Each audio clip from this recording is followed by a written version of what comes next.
बाबा बाबा तारा भोले बाबा तार भसुर रानू लगेले ओय में तोरे भोले बाबा के मजा लेत रहो देत रहो उनका सब लगेला उनका सकेस नानू चलला तहरा कहत रे जे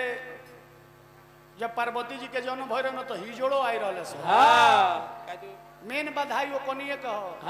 ये हमार तार ना हो ना आ हिजड़ा के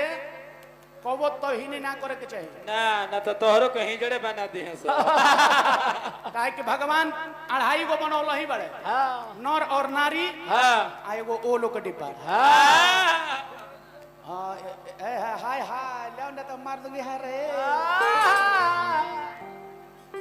अरे हाथ जोड़ी आ कबो लो हिजड़ा लो भेटाओ तो 5-10 रुपया दे देवे के चाहिए ना तो लोग के बदुआ जब लाग जाई